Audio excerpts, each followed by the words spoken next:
Who's going to start? I know So she's I'm going going to to start. Hello, my name is Margaret Vega. I'm a professor here at Kendall College of Art and Design, and I'd like to welcome everyone to our event, A Conversation with the Master, our roundtable discussion. So we are very fortunate today to have our honored guest, who is a man of rare genius and an architect of great imagination, Mr. Rafael Vinoly.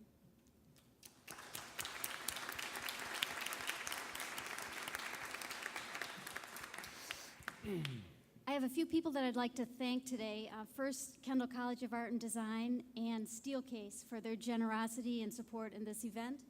Also, Mayor George Hartwell and the Van Andel Institute. Our roundtable discussion was chosen from a pool of some 40 students that submitted questions from 3 different Michigan colleges. They were selected based on their question and how innovative and provocative we thought that question would be. I'd also like to welcome Mr. James Ludwig, who is going to moderate this event. Mr. Ludwig is an architect and an industrial designer, and he's Vice President for Global Design for Steelcase.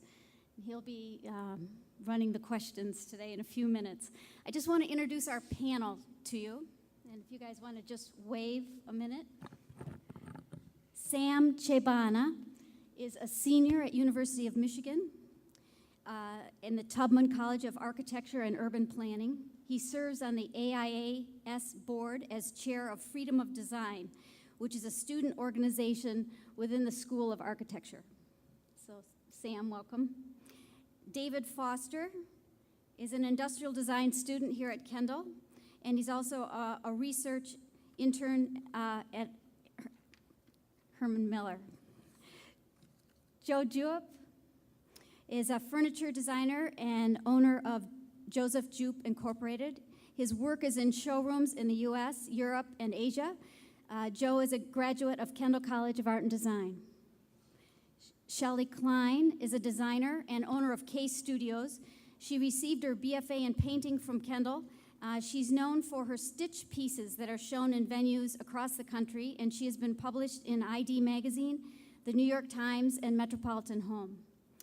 Lydia Larson recently moved from New York City, where she did her undergraduate work, to pursue an MFA in painting at Kendall College of Art and Design.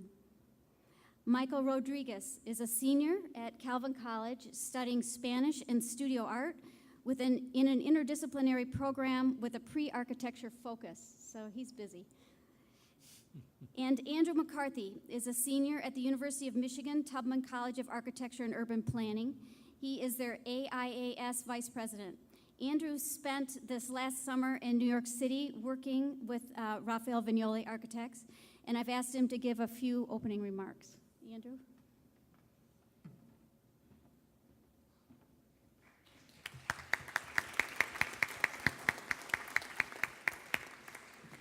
Don't clap yet. We don't know how this is going to go. Good afternoon. Welcome. An introduction typically describes the accomplishments of one's life, but the roundtable discussion today is a bit different. This afternoon, we are here to make the association between hundreds of projects designed during a career spanning over 40 years, a practice that is spread over the United States, Latin America, Europe, Asia, Africa, and the Middle East, and the man who created them. Today, we are not just here to talk about the immense scale of the Tokyo Forum, the interior elegance of the Kimmel Center, or the appropriateness of the Van Andel Institute just a few blocks away from here. We are here on a quest to further understand the act of design, the seamless connection between form and purpose, the ways in which a quick sketch on the back of a napkin can incorporate function, program, and a lifelong purpose. In this dialogue, we will gain a glimpse of Mr. Vinoly's genius and the unique form of artistic endeavor that is architecture. As a current student of architecture, being able to listen to the conversations of Mr. Vinoly and watch his sketches turned into models and models become proposals was an education that cannot be taught in a classroom. To have the privilege to be around his intensity is an opportunity that is life-changing. Form and purpose, most commonly known as form and function, is the basis for which architecture is constructed. It is the ability to create a building for more than its aesthetic, more than its function. Today, we have the privilege to speak with an architect that has transformed landscapes throughout the world. Few people are able to make a line turn into a sketch and then witness as their sketch turns into more than a building, but unparalleled piece of architecture. Today, I'm honored to introduce an artist, musician, and an architect, Mr. Rafael Vinoly.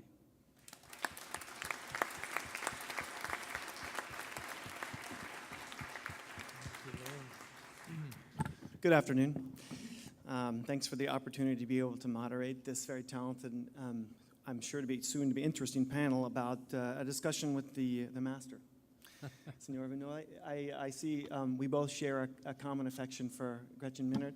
I noticed by your introduction here when you came in. Since the format today will be that the panelists themselves will ask their questions and start the conversation and the dialogue off today. So without any further ado, Lydia Larson will ask our first question. Hello. Hi.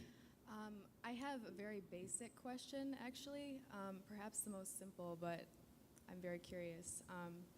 Why architecture? And was there an experience you had as a child that drew you to create something so large, a functional 3D space that's outside of yourself? And as a painter, I just want to ask, why buildings? Like, why is that your medium? Why not something like painting or sculpture? Can you hear me? Let me first say that I'm really happy to be here. And I think this probably is the format that I prefer the most, because, lectures are always difficult to articulate. I mean, you don't know who you're talking to. I'm a constant fan of students, because I think that in your age group is what probably most of the real fun things happen in life. And if they're not 100% happy, I mean, I'm sure they're the portal for something which is really great, which is to work in the discipline that you choose. I think that in that context, I should be probably more frank than if I was actually giving a lecture on it. Vocational choices are strange. I mean, particularly coming from a culture in which authority and the fan of possibilities back in the 60s, I mean, was rather limited. In which you are probably at age 18 or 19 about to presumably mortgage your life in one direction of which you really have very little information about. It is a great thing that you, and I just heard that you had the chance to change your major or sort of find another area of work that you would be interested in. I hope you continue exploring. But in my case, it really came out of a very sort of intense confusion. I had the benefit of having had an early education that was very much sort of universal. I studied music since I was four years old. My father was a person that was in the theater and in movie making. I mean, he was also a person working in opera and the director of a large institution in my country of origin, which is Uruguay. That it is sort of like the cultural center of the country. So I had contacts with many people in many different dimensions of the creative life. And but I had an extraordinary inclination for music, and even today I think is one of the things that is unbelievably um, uh, kind to you. Music is something that you don't have to be an absolute virtuoso to enjoy it. It's something that it is a vocabulary that is all about abstraction, in which you really get to know people through what they wrote, which is really a phenomenal experience, a very rigid discipline too, something that forces you to really confront your limitations, work at them with the same enthusiasm that you would have if you didn't have the limitations.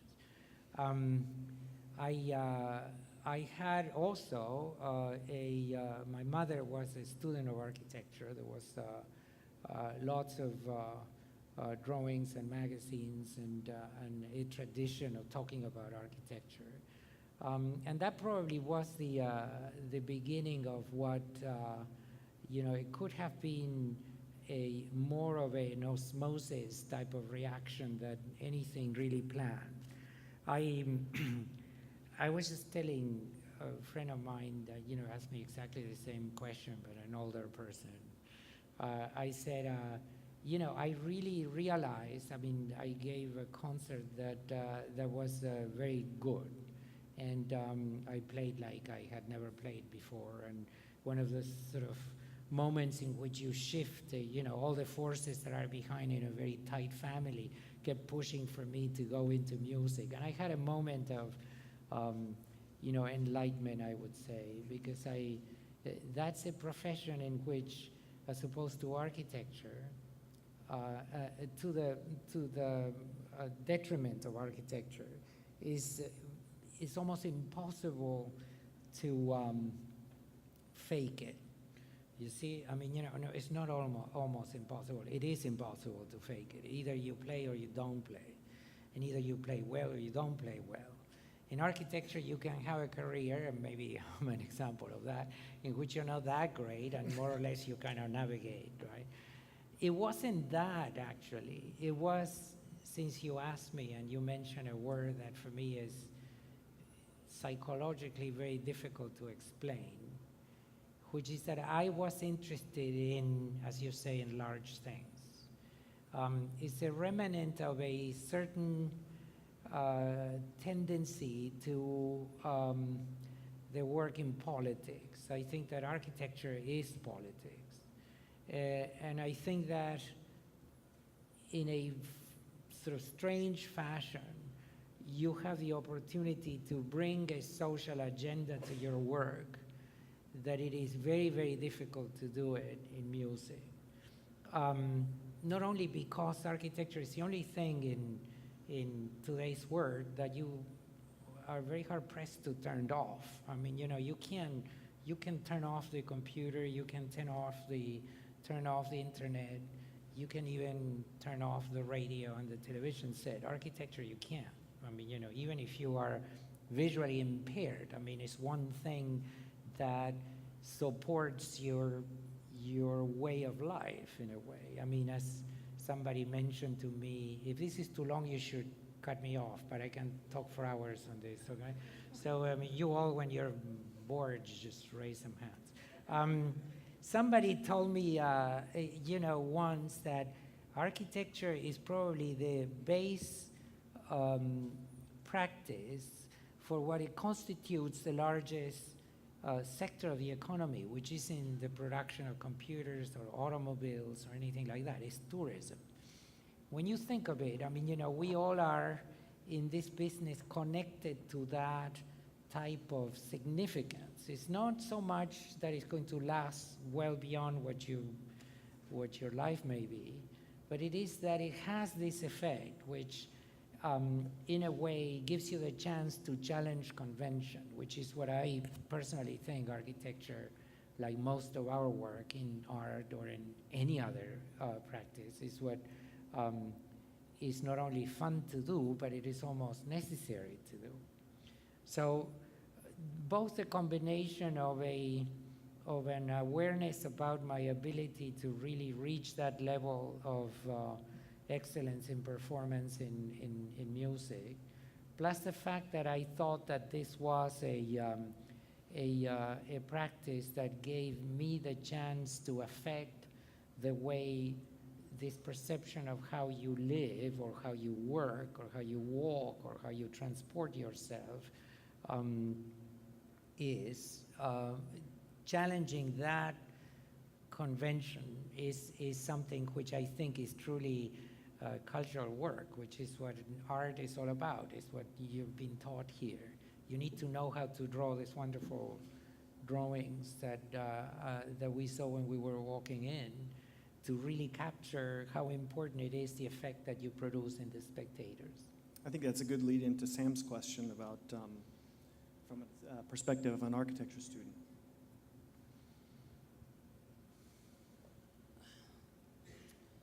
So, as an architecture student, I often find myself sitting at my desk looking at a pile of materials thinking, where do I start? I'm wondering, where do you personally, as Mr. Vinoly, begin to design a building? Do you have an established process, or does your design process perpetually change with each project? To learn where do you start probably takes 35 years of practice, to be perfectly frank. I mean, it's not, and then when you learn it, you start suspecting that probably it's not the right way of doing it. But there is something interesting about what you mentioned, which is and this is a critique to the present way, and I think, I should make this point. I mean, I think that things have changed over the last probably 5 or 10 years of architectural education, but for many, many, many years, architecture education, particularly in this country, was nothing other about an enormous exercise in confusion. I mean, you may be suffering some of that still. Fundamentally because, it is as opposed to many other practices and many other disciplines, in architecture you can teach without having practice. And essentially, it's like if you taught the piano without having lower key, or like Dr. Tomatis would say, I mean, you can't teach surgery if you have never cut somebody, right? So in architecture, for the last 20 years, people have taught without knowing what the hell it's all about. And if you have to cut somebody, you need to know that you need to prepare the patient, you need to have good light, you need to know or guess perhaps, should my cut be like this or like that, and after the cut, blood is going to come up, and you have to do all of these things that are basically the craft, right? Then you can be a great surgeon or a sloppy surgeon, but there is a method to move forward. That method is constantly challenged in any science. I mean, it's the kind of thing that lives with the culture, changes every cycle. I mean, I'm sure people now discover that you don't need to cut anymore, that you can put a little piece of something inside and operate with a robotic arm or something, right? So you could say, well, now that's an antiquated method, but the guy that invented this new technique knows how to cut. And one thing that I think is really missing in architectural education is some basic, as I always say, a cooking class. I mean, if you may want to do a stew or fry something or prepare, a big piece of meat or something, or make a large dessert. Somebody has to tell you how to do that first, and then you can criticize it and start from the back up, or halfway, or saying, I don't want any more cakes in my life, so I'm not going to be interested in it. But without a basic support system that enables you to really get to understand this problem, which is exactly the problem that we all face, and that, as I said before, you learn to know your method simply because you have had enough chances of knowing how many times you were wrong. And how much is it in your in the development of your capacity that you can predict mistakes, right? But it is a torturous process, and it's a torturous process for any architect. One thing that I usually, since your question also included how is it that I work, I think that if first of all, you have to start from making sure that two basic principles are at hand. One is that the more you work, the better it gets. And when you think you've achieved perfection, it's just the beginning of something which is mediocre, right? So if you put these two things together, work as a continuity is something that it is really part of the system. So you never get to a solution and then you develop it.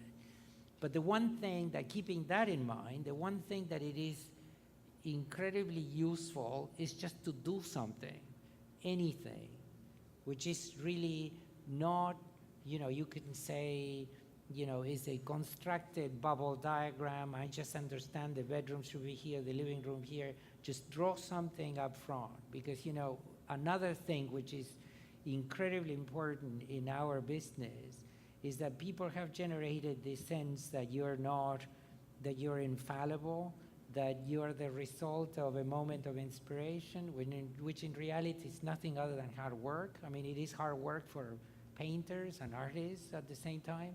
It is just that we have embarked ourselves into this sort of kind of characterization of the practice as a pseudo-artistic discipline, which I don't think it is. I mean, one thing that I admire enormously over the last, by opposition, I should say, over the last 20 years, is the difference between how architecture is taught and how industrial design is taught. And the creativity and the pertinence of people working in industrial design is 1,000 times, manyfold, much more interesting than what architecture has produced over the last 10 or 20 years. So as a piece of advice, I would say just assume that whatever you draw is not precious, it's not for the museum, it's not something that you need to keep. You just have to be generous when your ability to formulate.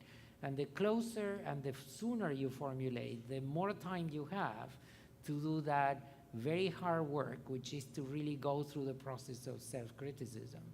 And that is where the tools are really unspoken and really quite difficult to convey. In other words, how do you sit in front of you, of your product, and you say, well, it cost me 2 weeks and of not sleeping for, the whole period, and it has to be good.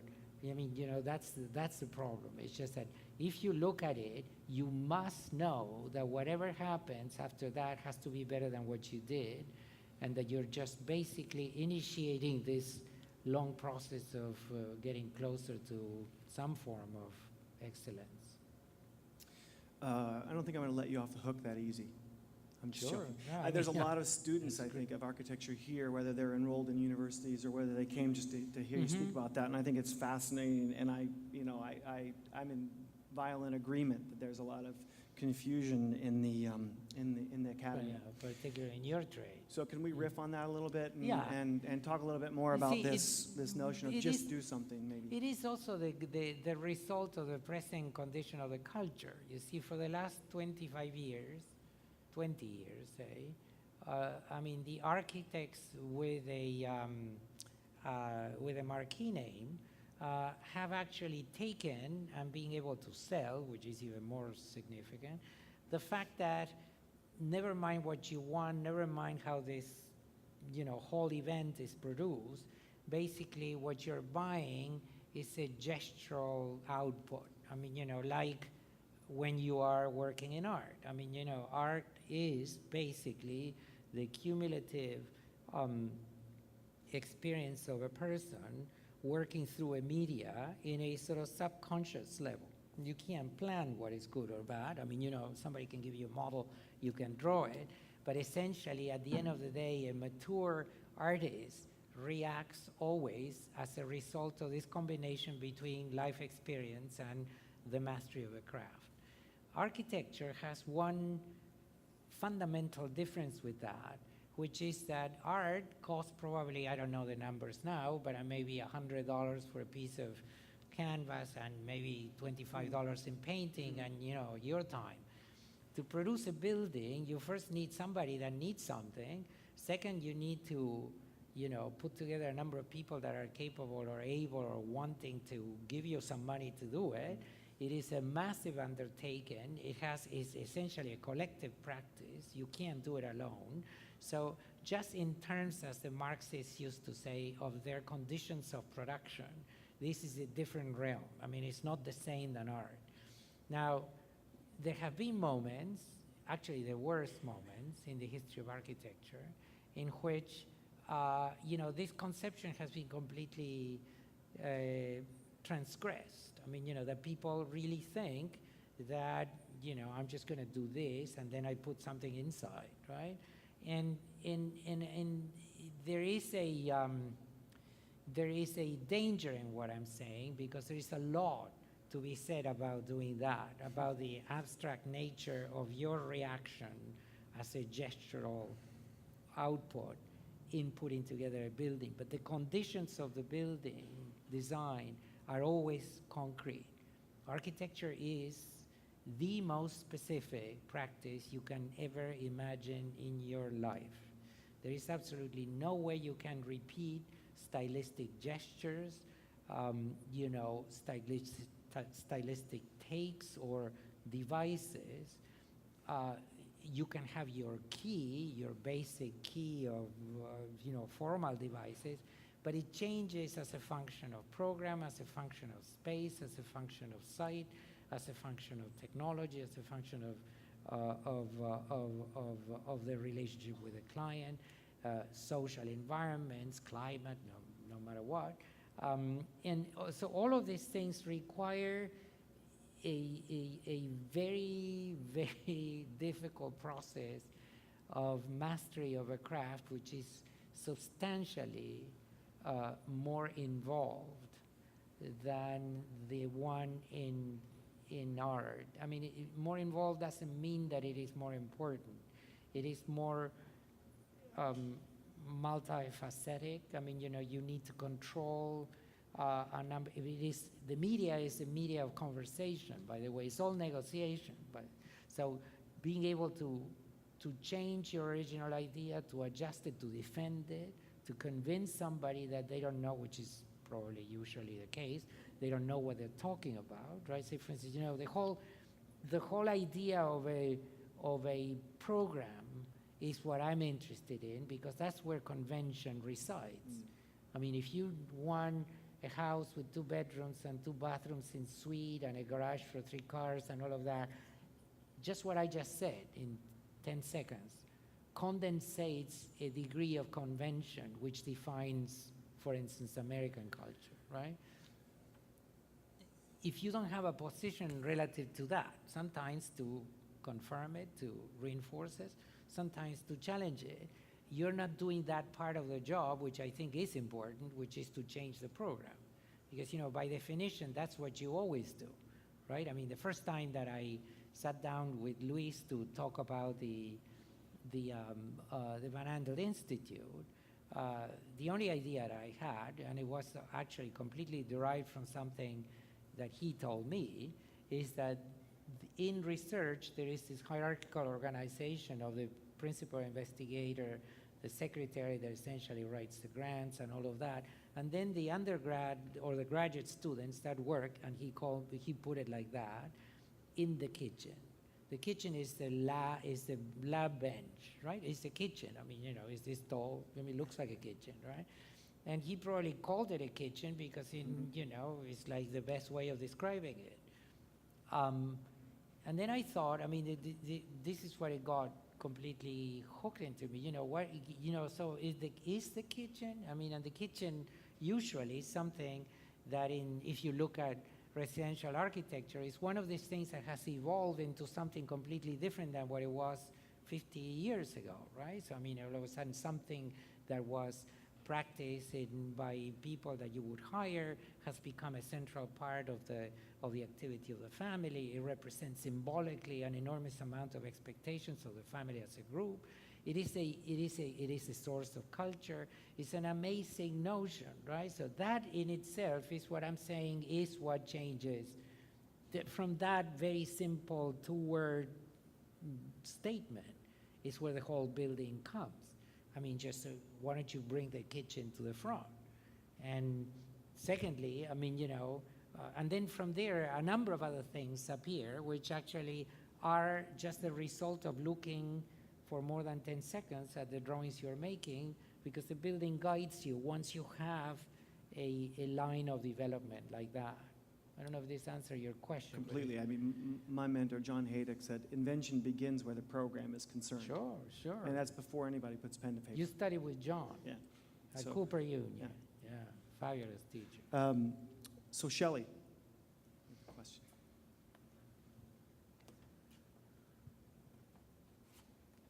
First, I want to say thank you for coming. I'm Thank excited you, to meet Jay. you and Yeah, excited yeah, to talk listen. to you. The question I have is kind of similar to the last one, but it's a little bit different. It's about improvisation. And I'm a painter and a designer, but when I start a work of art, I'll have a sketch or I'll have a plan. Sometimes it's very specific. And then with any luck, I start making the piece and it turns into something way better than what I originally had in mind. Mhm. And I just wondered if there's any opportunity for this kind of improvisation in the work that you do, because it's so grand and because there are so many people involved, after you create the design. I just wondered if there's any room for that kind of Well, improvisation. if there isn't, there should be. And it's an absolutely fundamental part of any kind of good practice in a creative field. What I just said more sort of pompously a minute ago, I mean, the moment in which your life experience get translated into the gesture, that happens through improvisation. And there are a number of theories which I have been reading about this thing for many, many years, because, that's precisely an area in which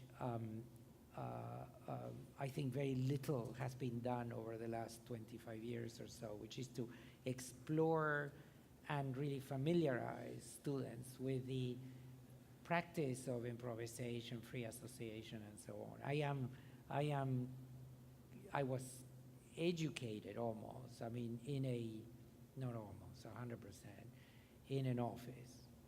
I mean, I was working in an office, and I watched people behave, and I knew that there wasn't any kind of linearity in that process. And that is exactly what happens in every single thing. A couple of years ago, I did something I had always have an enormous interest in, which is I did the stage design for a couple of operas.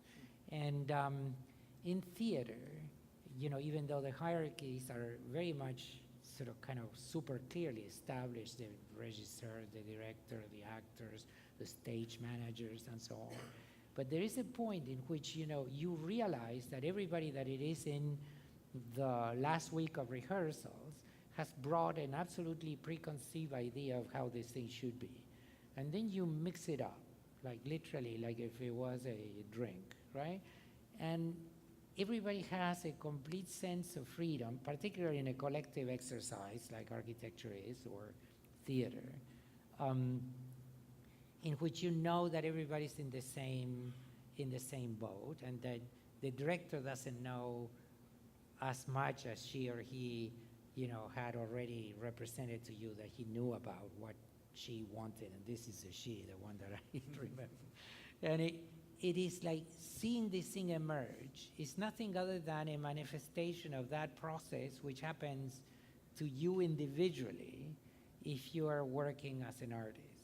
If I were in your shoes, I would be scared every morning in my life because, I do draw, and it is really one of the most fascinating and self-absorbing moments in everybody's life. I mean, in anybody's life. I mean, it's just like, it's so incredibly demanding that you know, if you, that's the only thing you should do in life, right? Which is in my case, because I gotta, you know, do this stuff. So in my business, because it's collective, you really have a moment in which you can actually, and that has a lot to do with this business of starting from day one immediately. Because then you start having a dialogue with what you produce, the same basic sketches that you do to produce a work, which when you finish, it probably has absolutely nothing to do with how you started, right? So that process, when it occurs collectively, has one absolutely magic part to it, which is probably something it's the only thing that you should envy, because you know you have the real job, because the real job is really individual artistic production. You know, we work in a subculture in which, you know, we're supported, right? So there's a team of people, things that you see, people that come and say, this is a piece of crap, I mean, you should do it this way and that way, and then hierarchies that are constantly challenged. But as a psychological process, it is not at all separated or different than just free association.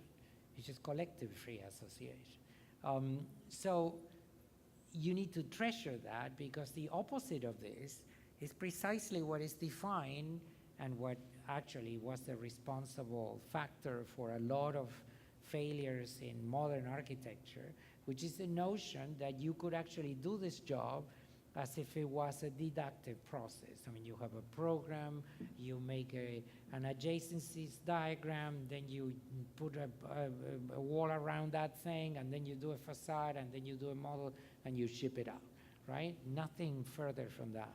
Knowing how to come back and redefine everything.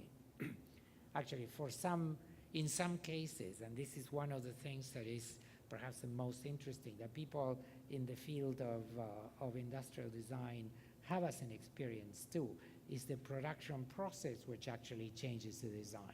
When you go, in our business, is the source of lawsuits, right? So, but when you see the thing built, you say, no, that's all wrong. I mean, in terms of, instead of that hole in here, it should be here, right?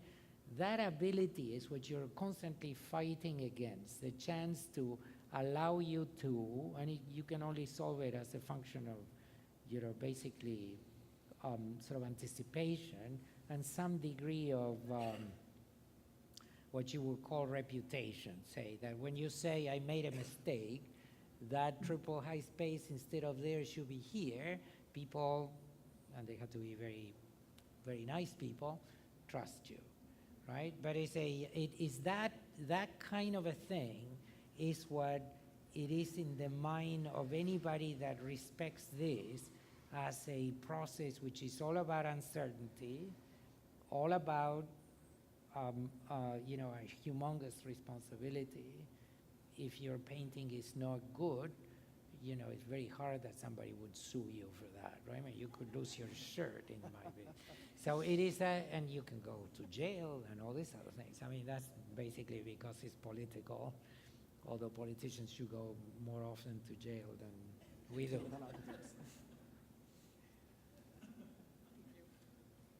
Can you talk a little bit more about that? Architecture as a political act, or architecture as politics?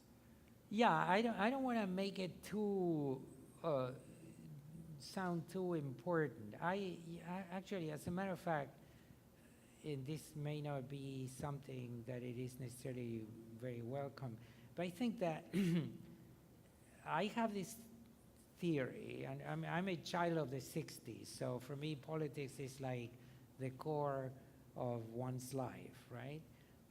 Some people enjoy a lot more, you know,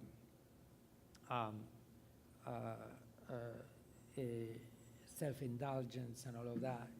I do think that ultimately the work that we do, and that is even if you're a financier or a medical doctor or certainly a politician, but sort of almost anything, is something that contributes in a way to some form of,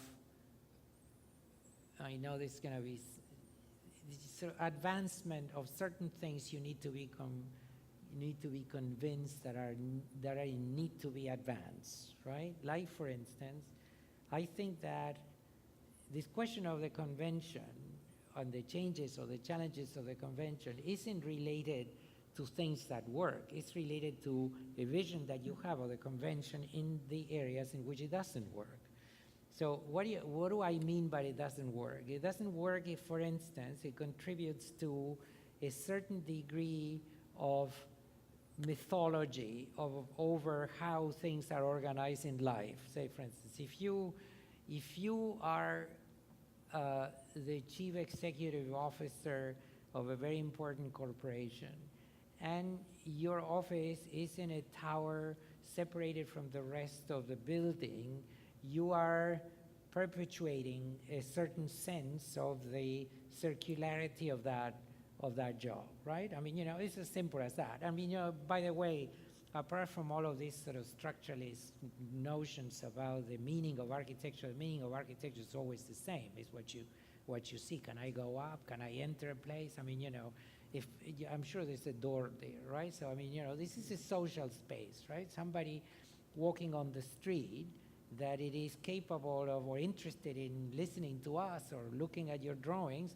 should be able to walk in. And, in architecture as a historically, and that's the killer part of the whole sort of revival of postmodernism and all of that, is basically what it contained, not as a pleasurable object. I mean, I know that a pediment and a well-proportioned Greek temple is a wonderful thing to look at, but essentially from Greece, that thing was transformed into the house of the medieval, owner, and then became some form of manifestation of the power of institutional organizations, and then became the house of the rich. So, I mean, you can't tell me that that's not loaded. That's loaded, right?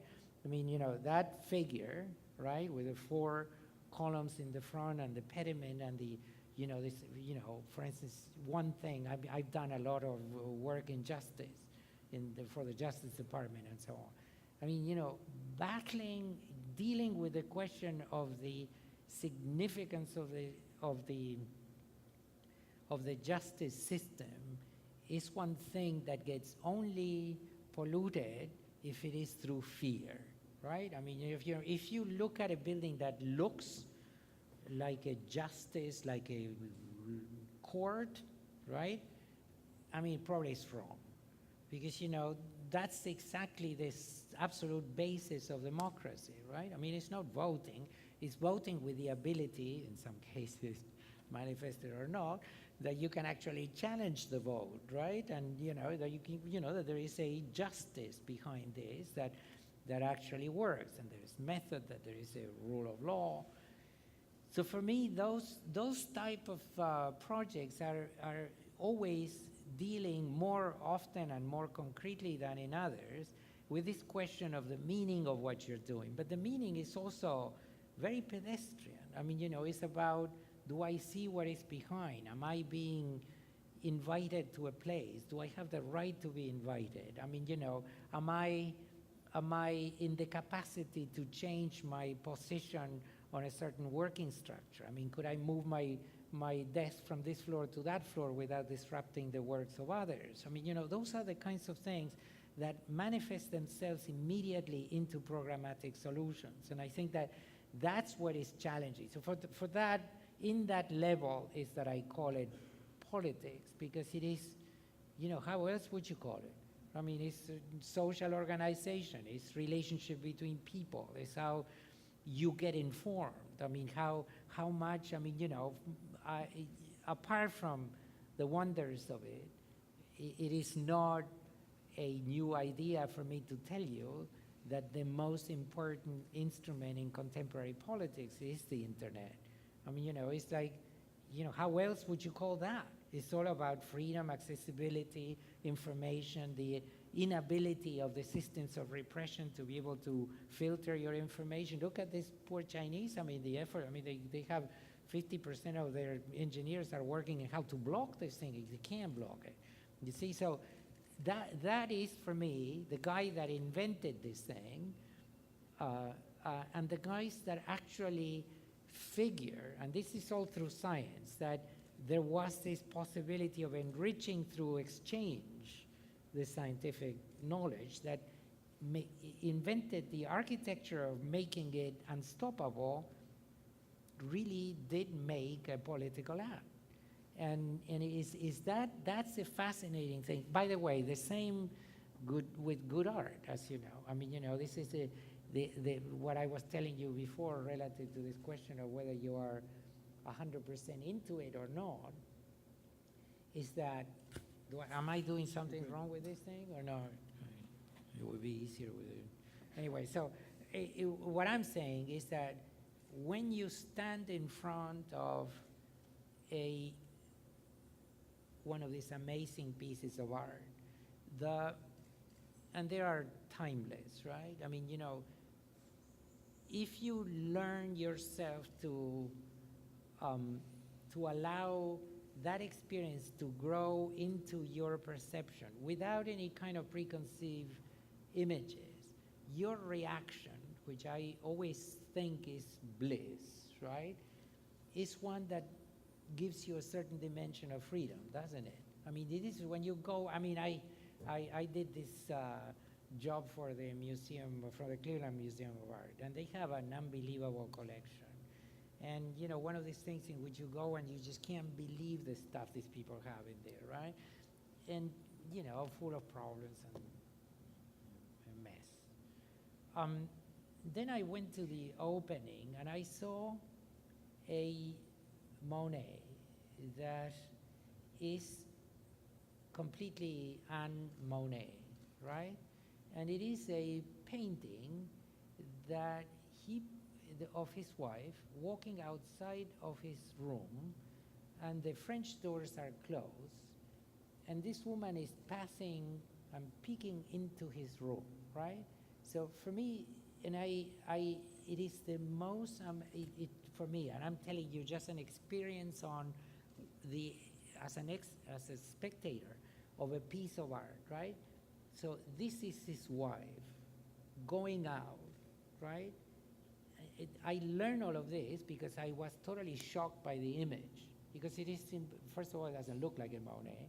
Second of all, it's something that, you know, this person is looking like this, walking outside, kind of filtered by the glass, and into the room where he is, which happens to be his bedroom where he painted in the summer house. That's so pregnant with meaning on the relationship of the couple, on the sort of almost cinematic nature of the appearance of this woman, right? Painted. I mean, you are completely driven to think about issues that have to do with your own life.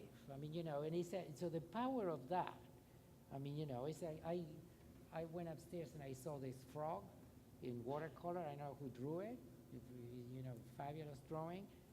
It's a frog, right? And you know, you can stop there, and all of this sort of metaphysics of the how is it made, right, is the absolute territory of art. And that is, I mean, absolutely magical, and it's certainly not architecture. You follow me? I mean, it has nothing to do with architecture. We're more pedestrian. We can be, you know, some of us think that they're great. Lost your mic. What is it? This is a sign of getting very old, you see? So for me, this is, being in a school like this is also great because it sort of produces this juxtaposition, see, between things that are supposed to be, you know, in independent compartments. I mean, the artists are the artists, the industrial designers are the industrial designers, the architects, and that's all kind of not really true. I mean, it's all the same thing. I mean, it's like, anyway, somebody that worked for, you know, it's like Charles Seen's career, right? I mean, somebody that actually, you know, was into everything, and that's what makes, a personal experience so rich, right? Is that enough or not? That's I can fantastic. continue. No, I think that, again, it's a perfect lead into Michael's question, I think, about process.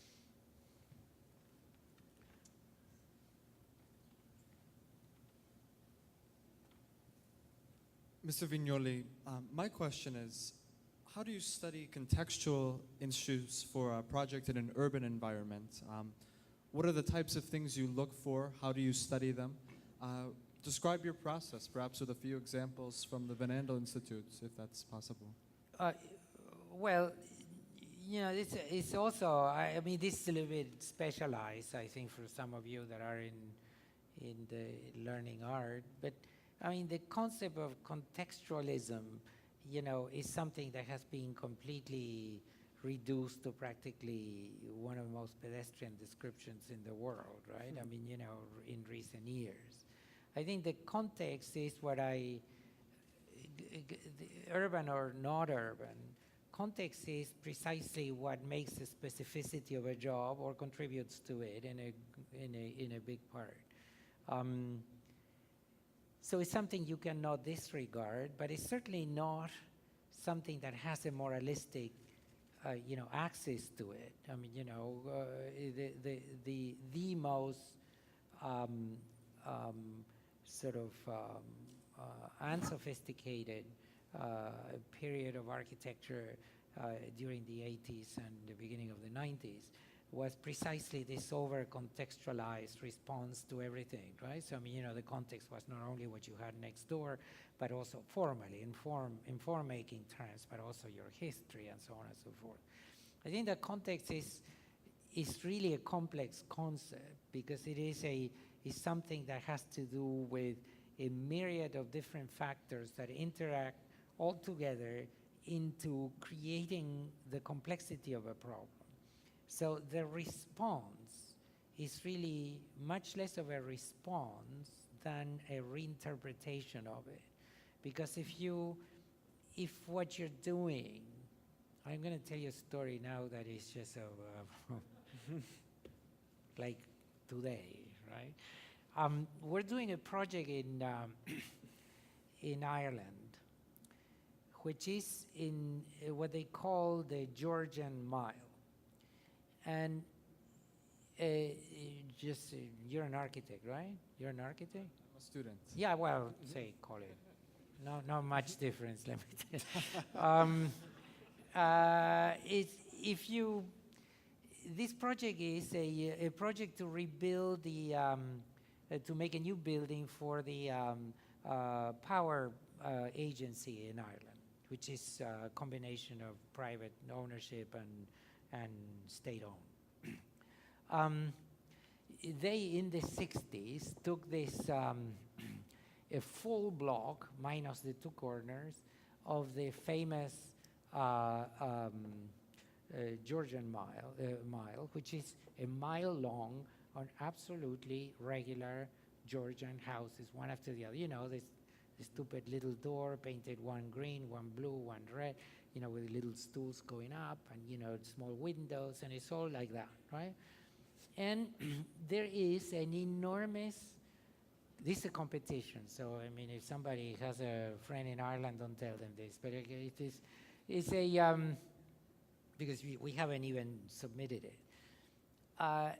And then there is this site, I mean, they built this building, which is a precursor to what happened after that. This is 1962, 64, something like that. And it is actually, I think, a pretty nice looking box, modern, kind of Alamis type thing sitting in the middle of the site, and they went and blew the whole, half of the mile of the Georgian houses. Now the place is now, a World Heritage Site, and it is the only thing that when you go to Dublin, other than going to a pub, they show you. Because, you go to a pub, you drink beer, and then they take you into the mile. And the mile is great, and, you see it ends into a hospital. And then from here to here, this much is missing. And there is this building in it. So the tendency is to say that you should measuredly and sort of sensitively reinterpret the architecture of those houses, right? And just I'm going to give you a punchline before anything else. I mean, I don't have a way of doing that because that's the beginning of pastiche, right? I mean, all of these people that do this, you know, they demolish a very logical, simple unit that was repeated. I mean, they're like 35 homes, I mean, in one stretch, right? And there is this tension between, you know, how do you act, what do you do, right? So the one take at it is just to do all of these things that are kind of contemporary architecture, but with the sensitivity and the proportional systems of the old building. And my proposal is to build exactly the 38 houses that you had before, because it's, you know, that's what people want, right? And today, we have the technology to do this exactly the same, right? Because if that's not a contextual reaction, you see, solution to the problem. That's basically a critique on the particular moment in which the historicism really plays up in the identity of a city. You're not going to change Dublin, not only because of the conservation lobby is very strong, but basically because I wouldn't know how to change it. I mean, if it was up to me, I would blow the whole place, right? But since it, yeah, because it's all kind of dirty and, you know, kind of humid, and you need to walk up all the time. But, so if this is in answer to your question, that's a response that, you know, is so extreme that becomes the counter side of contextualism, you know, and it is in the facade. I mean, it's not I build a facade and I put, you know, a modern building behind, you see. It is really the old building, which actually was demolished in 1958. So, I mean, they have all the drawings, all the materials, and so just let's do it 100% the same and see if you can stand it, right? I'm sure they will, you know, and so that's one response. There is another way of, on the opposite side, is when you really take a position critical to the consistency of a certain place, because consistency is actually the beginning of conservatism, right? I mean, you know, what is you know, you people here are all Republicans, right? Or no? I hope not here, but say some of you are, right? So, I mean, just think for a minute. I mean, you know, the change in the perception of what the Republican Party is a fantastic process of transformation. It wasn't conservative. It was about different kinds of values and, you know, we're being sold onto, right? So when you understand what a conservative attitude is completely opposite to the program of challenging the dogma, challenging the convention. So, you know, if this works, why would you change it, right? And now I have 25 million arguments for changing it, which are not, you know, based on just a love for revolution. It's because, you know, there is injustice. There are things that are technologically different, right? I mean, you know, why would you build a city the same way that was built, you know, 120 years ago, right? So, but if you want to preserve it, then you have to, you know, live up or shut up to it, right? So because, you know, then you just do exactly that. All of this facing crap and all of this sort of idea that you're being respectful because you're keeping the module and all of that hides a will to really do something for which you have to have a position. It's like the issue of scale, right? I mean, you know, it's true that if you don't have, as I would love to have, a real large bomb like the Irish can produce and blow the whole mile, right, and build another thing, then it is all about this thing, which is something that it misses a part, right? So if it's missing, you just put it back and go home, right? And it's but you know, it takes that kind of reformulation of the problem in a different context. There are some areas and some parts of. We just went with Andrea here this afternoon, yesterday morning or whenever it was that we went to Cleveland to see another thing, and it wasn't Cleveland. I don't know where it was. But it's and you find this type of situations in which you have somebody that wants to have a holistic view for a campus that needs to evolve, that for the last 65 years has grown always in a reactive mode. So you need this little building, you build this building, and then you build that other building, and then this other building comes about, and then you put another building here, right? And then by the time that you want to have a holistic view, there's absolutely no way to do it. So you gotta blow something, right? This is exactly what we did in the museum in Cleveland. I mean, you know, which is the only reason why we got the job. It was a fantastic and absolutely gorgeous 1916 temple, right? Unbelievably well done, a wonderful place for viewing art, to which systematically over the following 90 years, people build things as if they were embarrassed, right? So they built this thing. The first building was built a little bit behind because it was sort of kind of growing, and then by the time that it grew out of independent interventions, this thing became larger and more disruptive to the temple than anything else. And then ultimately, at the end of this whole sequence, Marcel Breuer comes about, and you know, he's German and he's a furniture designer. As I always say, like he said, I'm gonna do my thing, and he did his thing, and he put it with a door to the other side, and it's nearby, part of the same complex. And he put one of these facades that God knows where they come from, and you know, that was it. And so they wanted to make the museum work. We demolished 90% of it. And it's the kind of thing for which you have to have the ability to, so that's not contextual, if you know what I'm saying. I mean, in today, but it is contextual. You make a judgment relative to what is worth preserving and really what is a mistake. I do think that in life, there are things that are mistakes. I mean, 100% mistakes, right? I mean, if you say that, you know, quantum mechanics doesn't exist, you're wrong. See? This is not a matter of choice.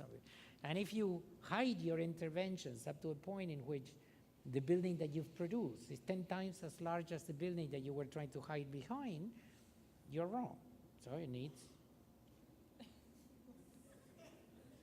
And this is great. It's just. It says everything. You referenced industrial design, David. How about a question from an industrial design student? Mr. Vinoly, thank you for coming this afternoon. As an industrial design student, I sometimes find myself lost in the details of a project. How do you as an architect manage the extraordinary complexity inherent in designing a building? Are you talking about, say that again, what is it that you're lost in the details? The details of a project, just just give me an example. What would it be, or something in which you have felt lost recently? Well, I think this semester is a good example. We're Good. working on a sponsor project for Bissell, and For Bissell, they're a vacuum cleaner manufacturer in the area. And my research has led me to designing a vacuum cleaner. And as I get deeper and deeper in the process, I realize that there's this thing that needs to be addressed. There's this that needs to be addressed. And then I start to address those things, and that just uncovers something else. And I imagine in a building that it's that times much more. No. Same thing. So tell me about it. What is it that you found confusing? It's just that starting to explore Is this one research, aspect. your research part, or your This would be design part? The design part of it. So so give me an example specifically. So what do you have in front of you? You have a mission, right? It has to vacuum Yeah, clean. Right? it has to clean. And So then that- what's confusing about that? Nothing, right? No, no. So the solution itself seems fairly straightforward. No, You no, need no, to- no, no, no, no, no, no. Wrong. Wrong.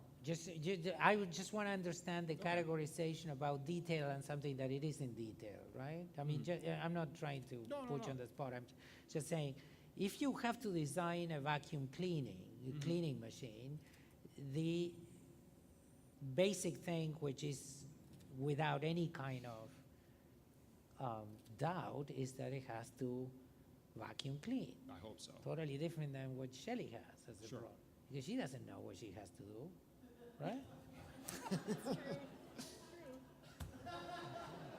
This is what portraiture is so great about, but that's not art, right? So I mean, you know, you just have to do. So you're safe, you're home, right? You got to do that thing.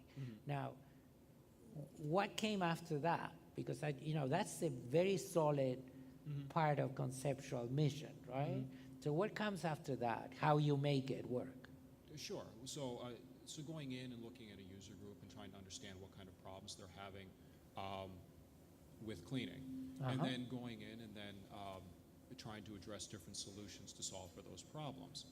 And then So far, that's what you just said before is your research, and then you concluded something out of your research, and then you're alone in front of your prototype machine, and you Exactly. try to design a vacuum cleaning. So Exactly. far, So- there is no detail. So then you start to understand how a vacuum cleaner works. You've got motors, you've got hoses, you've got brushes, you've got bristles, you've got. That's not detail.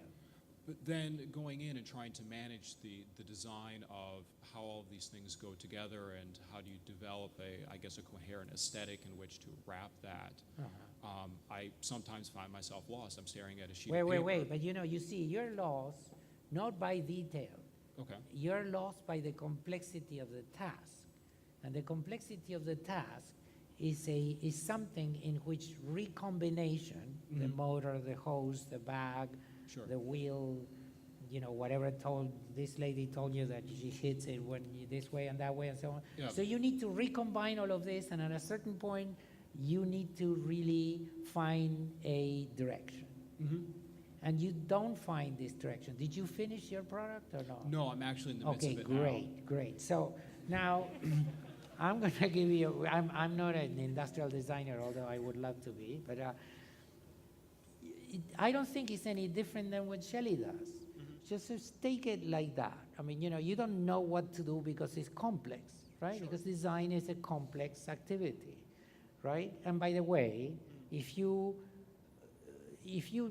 give the name of the hoses and the motors to the elevators and the air conditioning system and the circulation system, same thing, right? Larger, but I mean, So what really, your problem is not different than my problem. It's just the same problem, right? So something that could help you do this is to help you, and goes back to my point, which obviously I need to make again, is that you need to just jump the gun, right? So how do you jump the gun? For instance, you say, well, I know this is not going to be anything other than an experiment, but I'm going to try to see if I can create more vacuum for less money.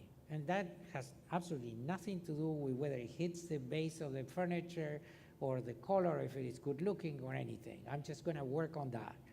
And then the first thing you do is to produce a complete vacuum cleaning machine or idea of a vacuum cleaning machine around that idea. Then you put that aside in literally 2 days and start another one, right? And you say, I'm going to think about how do I make the thinnest possible unobstructing piece of vacuum cleaning that anybody can think, and not only that, but I'm not even going to ask you to, it's all about how you handle it, right? And then you produce another piece with that. And then you do this thing 3, 4 times, X number of times. And then So each time producing a new idea around it's vacuum cleaning. absolutely, because this is holistic. You can't, what your problem is by defining this as details, is that there aren't details, there are components. Do you follow me? And these components are the real mix with which you have to produce the soup, right? And so if you put more of this or more of that, it's your choice. You know, I just watched Julia Childs last night again. I mean, you know, it's just like, it all depends on whether she did this thing 2 more seconds or less than 2 seconds, right? So, and it's that kind of a thing. Unless you cook something, you don't know if it is to your, and then there is to your pleasing, to your, you know, the thing that hooks you into it. Because, you know, this is all preparatory work. And that's the problem with the architects too, which is, you know, that you get frozen by the fact that you have to produce the vacuum cleaner. You can't produce a vacuum cleaner if you didn't produce 25 vacuum cleaners, you see? So that cycle is what generates what we were discussing before. It's this question of at what point this thing becomes really nothing other than a free association mechanism. And your particular state of mind and cultural development would make you make a choice. Aesthetic preferences, the fact that you want to make it, you know, cheap or expensive or super technical or on this level or on that level. So inevitably, your ideology is going to permeate through this collection of objects that you need to learn to criticize. You don't need to show it to your instructor or anything. You need to do them, and it, you know, it's like, how would it work if my single concentration was that instead of taking me 2 hours to vacuum clean this room, it would take me 2 minutes. So you probably need a turbine, like if it was an engine of a 747, and then that would be impractical. Maybe your vacuum cleaner is a central vacuum cleaner. You follow me? It's all nothing other than, right? Because, you know, if you want to make it fast, the motor, I guess, is large.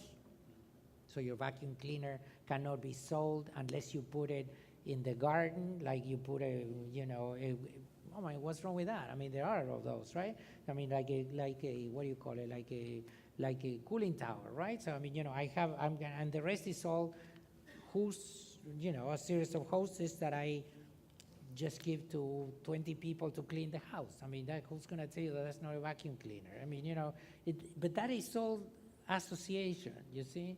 It's association built on something that is your own raw material. Because otherwise, the only thing you do is to go to the library or to the internet and look at 25 million, you know, vacuum cleaners, and it's going to confuse you terribly. So the protection of your own realm of creativity, and also the non-protection of it, because you're doing it to destroy it. You follow me? You're doing it to criticize it. You follow me? Architecture is the same.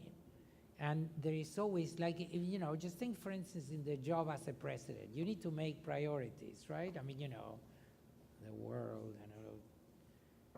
And it's all the same. This is the beauty of, that's the reason why people in any field would benefit by having a design course. Because design is literally nothing other than the ability to translate into your matrix conditions that are external. You know, this is, you know, value management, the philosophy and the theory of choice, you know, recognizing your preferences, which is an absolutely fundamental thing for anybody in this room, that you need to know what you like. You see, because in our business, liking sounds bad. It has to be good, it has to function, it has to do all of this.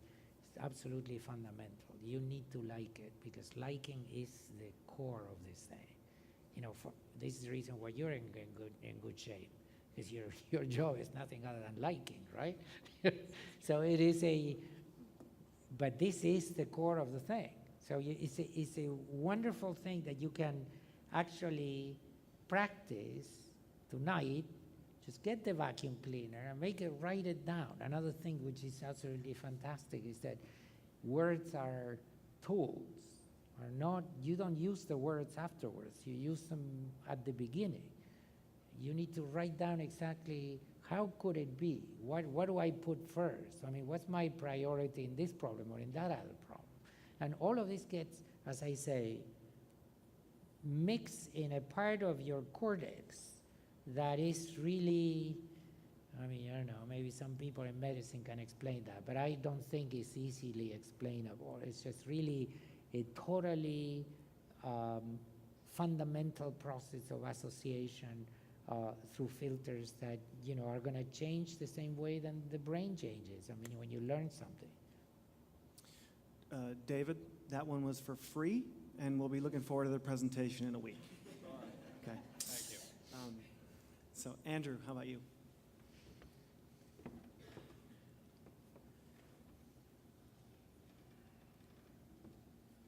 So I'm a current student graduating in the spring, and I wonder what do you see the greatest challenge for young architects today?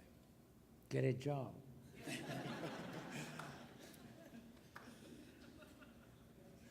This is well, yes, that is true. But as a student, from the perspective of the training,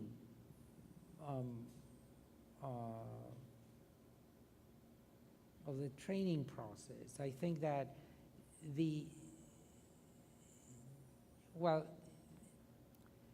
there are enormous amount of problems with the education of architecture now. I think that there are assumptions about the field that are just simply wrong. There is there's a complete disregard for the ethics of the work, which I think is absolutely fundamental to reconstruct the profession. But more importantly, not only in professional terms, the ethics, but also in creative terms. I mean, people have completely lost the sense of shame, I think. You know, if you really look closely, I mean, if you go to your school today and you look at, you know, any review, 20 different projects, you can probably describe no more than 6 or 7 techniques that people do, that you've seen 25 times in another 25 schools that you might have gone to see what is it that they're doing. That's what I mean by ethics, not because it's a sin to copy, it's that you need to know, actually, as a matter of fact, copying is a fundamental part of the training. I mean, not me, but my mother that was educated in the Beaux-Arts system, copying was a fundamental part of the same, but it had to be like perfect copying, you see? In projects that, you know, you could or could not ascribe to this particular way of seeing how architecture was practiced in the 18th century or whatever, right?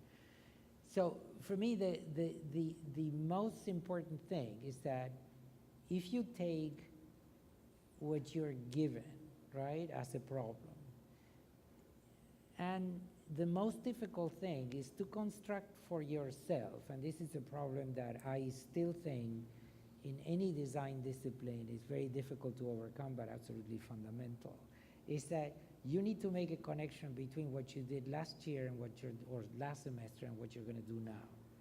Because this is totally cumulative. You see, so the process in design is something that grows with time, right? I mean, you know, grows with experience. By the way, I should say this thing with some reservation too, because, you know, I think our architects have a terrible old age, and I'm very close to that, so I'll let you know when I quit. But there is this thing in which you think you're always going like this, and then there is a point in which you kind of just dive nose, like if you know you're dead, right? And that's because you become too confident, you see?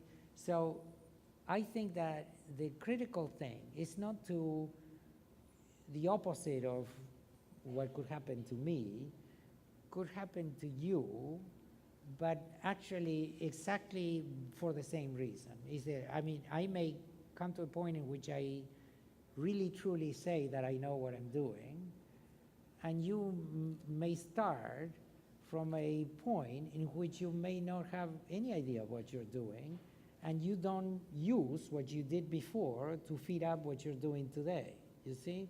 So by assumption, I mean, these two extremes are the same, you see? If you don't know anything, that means that whatever you've done before is inapplicable to your process of development.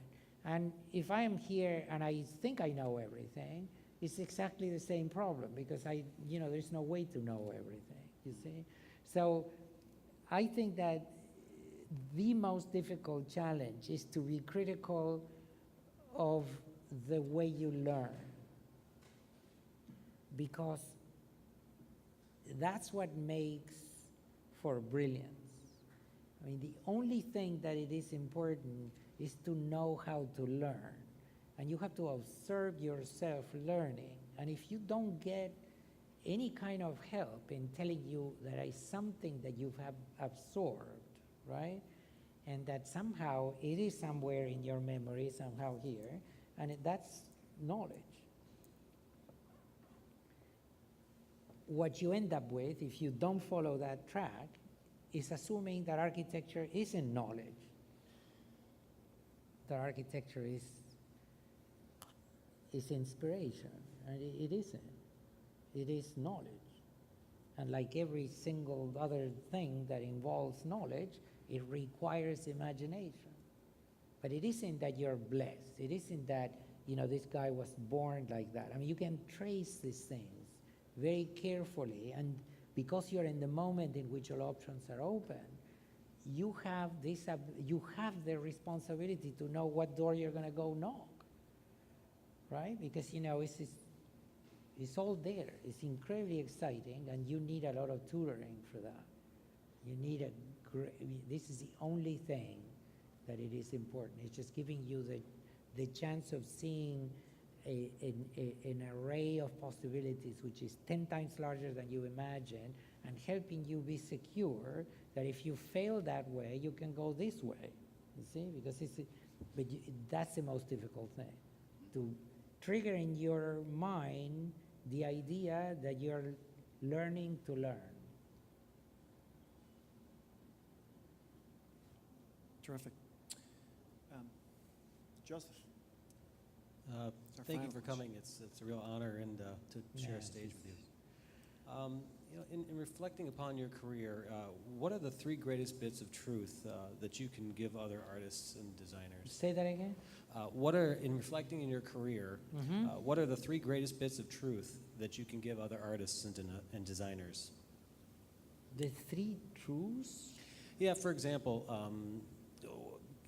before you started your career, what did you think you were getting into, and then now that you've actually had a wonderful career, what didn't you expect? I mean, what was different now that you know that you've experienced it? Oh, you mean no? But maybe I misunderstood your question. I mean, you're saying there are 3 of these topics. You're more than welcome to do one. How's that? I will leave it to that. No, because I can give you 25 of those. But I see.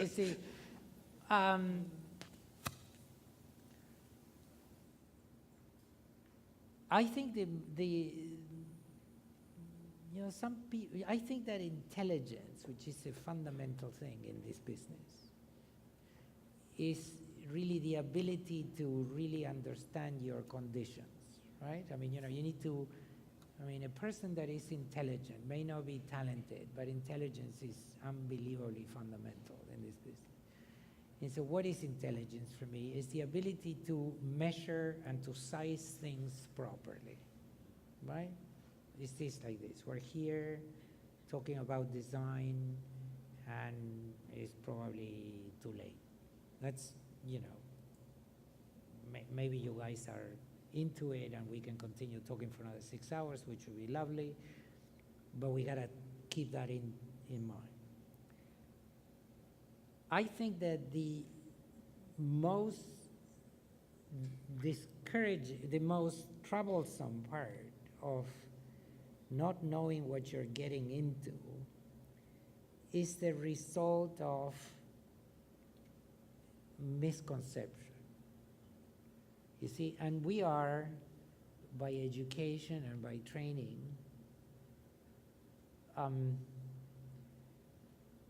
completely constructed around the notion of preconceptions.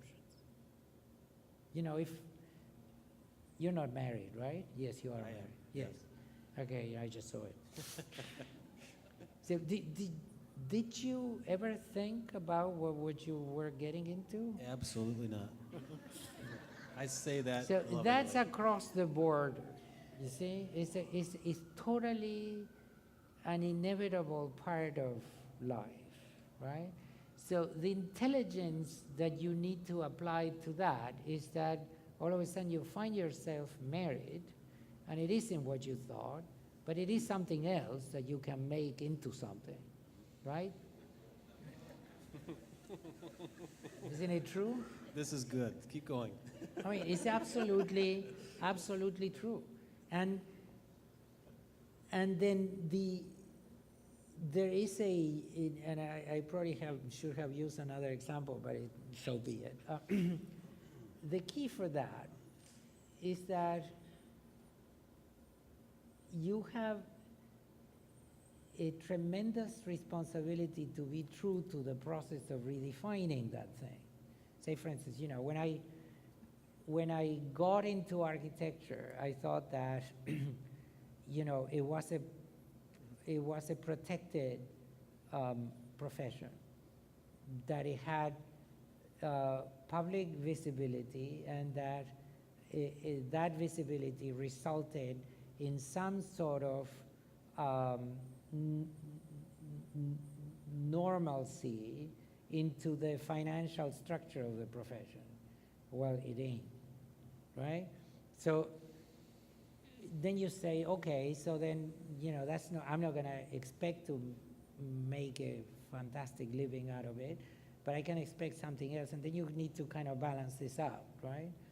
You know, nobody, I mean, one of the most terrible psychological, you know, experiences for, not experience, syndromes in our profession is that because the cycle is so long between you pitch a job, you get the job, you do your part of the job, then gets billed, then you get sued, and then you cure the suit and all of that, that's like a 7-year cycle, right? So because it is so long, the only thing that every single architect is thinking is about the next job. Not so much the job you got, but what is the next job? Now, that's something that in societies that are probably more organized, like in Japan, for instance, you know, you absolutely have no doubt about the fact that you're going to get another job, right? Now, that is actually the result of a culture that works on a very aristocratic and a very sort of conservative fashion. So, for instance, if you want to study architecture, I'm one of the 9 architects in Japan, you most likely would end up working for me and never work on your own. And then that's the reason why you feel calm, because you know I'm going to get a job, because you're not going to get it. You follow me? So the problem of how the perception of a field, I mean, professionally and artistically, is transformed by preconceptions is something that you need to be on guard from the beginning. And I cannot tell you how important it is. I mean, not in this cycle of crisis, but in the previous one, one of my most interesting activities was to try to talk to people that had come to the office with absolutely zero idea of what the professional activity was. Zero. I mean, some of them intelligent enough. said to me, it was a young woman that told me, but this has nothing to do with what I thought it was. So I'm going to go and study something else. And she was young enough to go and do that.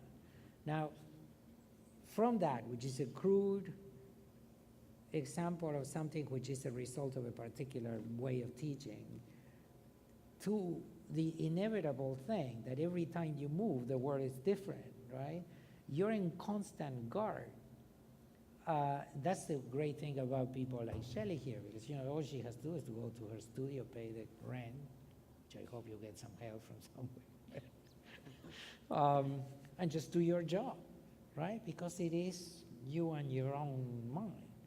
This is totally involved in a myriad of forces that make it for a very, very challenged field. So in architecture or in art, the only thing that I think is useful, apart from cultivating your own capabilities, is to remind yourself all the time that you need to watch what's happening. This is not positioning yourself in a competitive environment or anything like that. It's just basically you need to have this capacity, which is very sort of sick in a way, to pull outside of yourself and see you operate, because time goes unbelievably fast, right?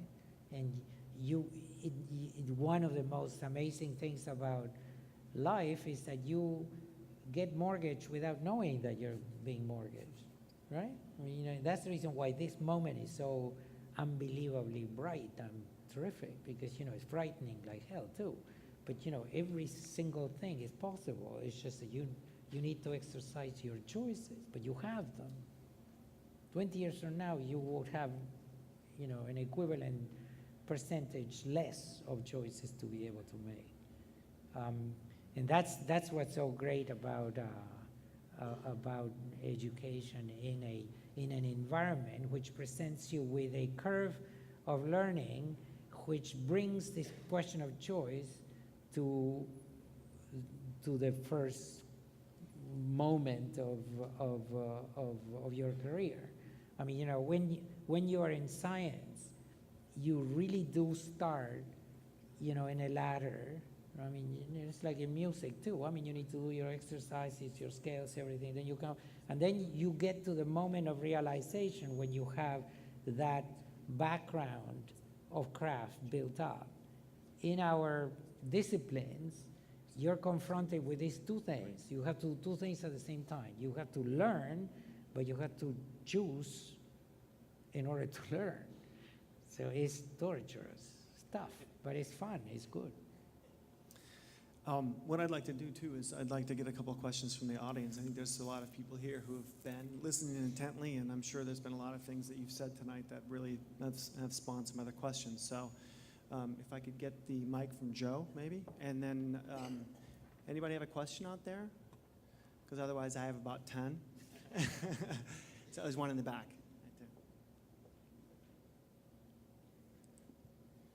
You've talked a lot about your process, but what about just architecture in general? The what? Or you talked a lot about your process. Uh-huh.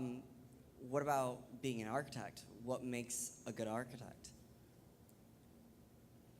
I think you have to help me out here. What makes an architect a good architect? What should we as architecture students do to become I good architects? I think I have an answer for that. I think a good body of work is usually and historically always connected to an ability to evolve what I believe are architectural ideas, which are very clearly not always easy to recognize, but confused with many other ideas.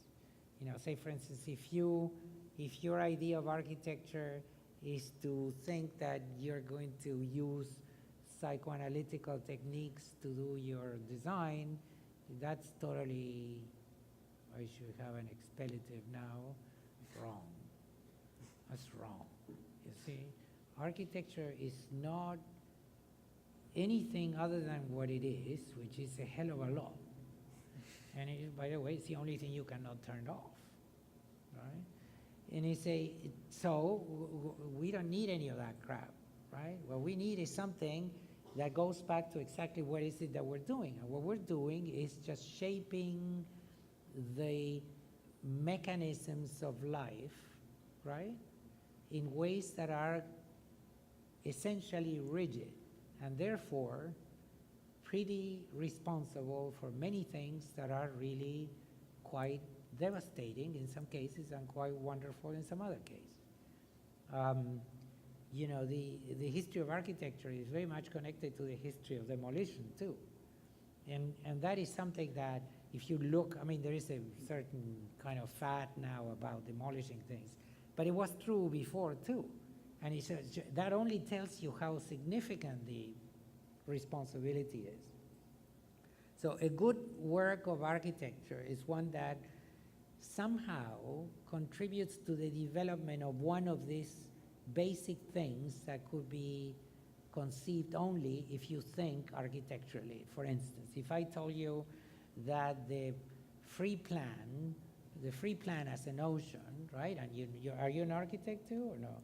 Yeah, basically. Yeah, okay. So that's something that maybe, I mean, by now is common terminology, but it is completely emerging from an architectural discourse, right? So, I mean, you know, what is a free plan? You take the limitations as far back as you can, and you let things move by themselves, right?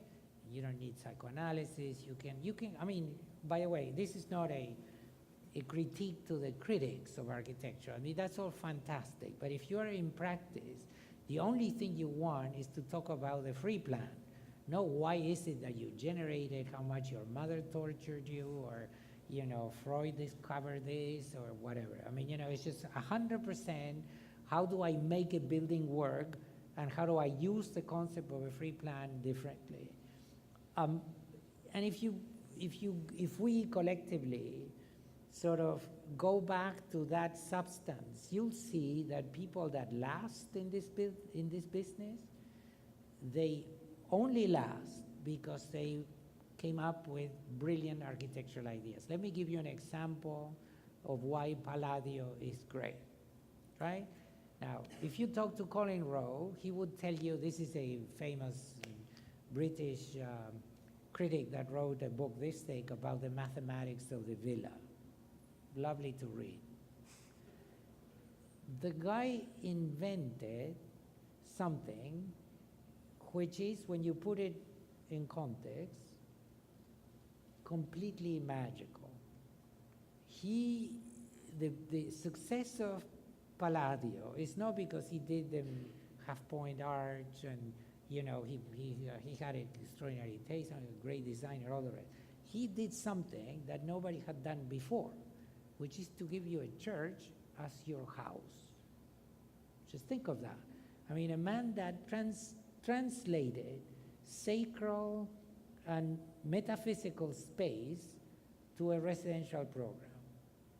You know, and if you really go back and look at your Palladio book or your history course, you see that there was nobody that came up with this idea before, right? Now, all the other things that he did as a result of that are completely connected to the fact that they had this sort of mother idea pushing him forward, you see? And that is what makes, I mean, it's like if you think of Mies, right? Van der Rohe, right? I mean, are you going to tell me that he invented neoclassicism? Maybe. But you know what he invented? He brought back to a level of purity the sense of proportion. There would, you know, if you look at any building a la Mies that Skidmore, Owens, and Merrill has done, and they have like 65 million of them, and then you go and look at the Seagrams, your pants drop, right? I mean, because you have never seen a building a la Mies like the ones that he makes them, right? It's the Altes Museum in Berlin, and, you know, the Farnsworth House. So what he was actually working on is in a transformation of space in which the act of proportioning had no relationship to the envelope. And that's not the Steele or anybody that they did neo-constructivism or anything. He just had this idea that somehow there was a way in which the proportioning of the interior and the proportioning of the exterior were the same problem. I know that this is overly technical, but I'm sure you guys follow, right? That's an idea that didn't exist before, right? I mean, you did the house, and then you did the garden, right? And this guy did these two things as if they were one thing, right? And this is something that did not exist. Now, in comparison with this, and I know I'm going to make a lot of enemies now, Corbusier is an intelligent man that applied notions from a completely different discipline, which is art, right? Brilliant, a great thinker, a man with an amazing ability to publicize his own work and, create a slogan that make him, recognizable, and a complete son of a bitch. He invented this stupid thing about the star architect. He was the first. I mean, he was a man of propaganda, right? Was he a good architect? Terrific. How many ideas Corbusier produced? And I think that if you really look back, this is independent. Say, for instance, I can give you the same example with Lucan or people like that, right? Corbusier created something that very few people, this is the only department in which he was really, truly great, which is that he understood the famous promenade. You have heard this before, right? It's all about how you circulate. So if you really want to look at Corbusier from this very pertinent level, which is something I have done, because the man is unbelievably powerful, right? So you got to know exactly, you got to understand what is it that he's working with. He's working with nothing other than circulation. And this is, by the way, that's exactly what Koolhaas does too, right? I mean, it's all about how you walk around. I mean, is that the complete book of architecture? It's not, right? Did he come up with an idea? He did. Is it, that's the reason why he's around, right? I mean, the only thing you do is just to put stuff around a building that works always the same, maybe you wouldn't last that much. I mean, it's like mannerism or any of those things before. Long answer to tell you that the only thing that is important is to work with the things that are permanent to your discipline. We have time for one last question. Why? Well, I'm actually going to auction it off for the Architects Legal Defense Fund. People can leave. We can We have stay to get here. you to another. I think you have another appointment after this, what I've heard. Do I have to do something else? Is there Really? one more A question? lecture. After this, a lecture? I thought this was the yeah, I'm lecture. sorry. This is, oh, God. In Grand Rapids, we Okay. make people really sing for dinner. Okay, great. Is there another question in the audience? No more. Is it possible to take the last 5 minutes and you highlighted Palladio, Mies, and Corbusier? Is it possible for you to say this was the mother of ideas that's pushed my work through my career from your perspective? Is it possible? Yeah, they are by far less important than this. I mean, I'm saying I'm this not so thing sure. without any kind of false modesty. I think I have always been interested in this sort of kind of public dimension of buildings. I mean, how buildings are subliminally connected to an expression of the whole body of the people that are served by it or use it. I have one particular inclination, which is based on an enormous amount of arrogance, which is to think that people really don't know what they like or what they need. And that has served me very well in some cases, because, that gets you back into it creates a certain surprise, right? It's like if I told you, maybe you should maybe people shouldn't vacuum clean. You see? I don't know. So if you really want to know, my trick on this business is to think that ultimately there is an inherent suspicion on the nature of the program. I mean, I haven't seen a program that it is not a design in itself. And so if that's the case, why they don't need you? Which is actually 95% of the whole industry of construction has nothing to do with architects, right? And that's because people don't need you. I mean, you know, it's just, you just buy it off the shelf or get somebody that signs a piece of paper and, you know, it is like prefabricated homes or, you know, these sort of homes that you can design yourself in the internet. I mean, you know, that's 95% of the work. And so for me, I think that's something that we should constantly insist on. I also think that if you are attuned to that, naturally the building becomes unpredictable. And this is, quite frankly, the reason why the Van Andel Institute looks the way it does. Because it's all about not thinking about it from the perspective of a building, but it's from the perspective of how the building engages two kinds of work, one which is all about intensity and concentration, and one that it is about the public. I have to give a lecture now? On what? And where? Isn't it here? No. Oh, I have to cross.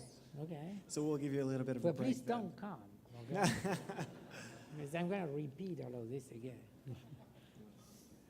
Margaret, Well, I want to thank James very much for moderating and coming today, and also to thank Rafael. It was amazing. It's really wonderful and a privilege to be able to have this kind of a discussion. I also have a special thanks tonight, this afternoon. None of these projects really happen without someone that makes a phone call. So I would like to thank Dr. Luis Tomatis for calling Rafael and inviting him here today. So thank you.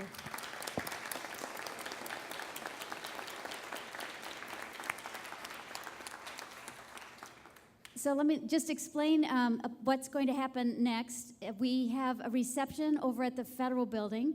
So please go over and enjoy the works that are on the wall of Rafael Vinoly, of his projects and his drawings. If you would like to exit up through the atrium, we have an exhibition of the students that studied abroad in Argentina, and I'm sure they would love to talk to you about their work.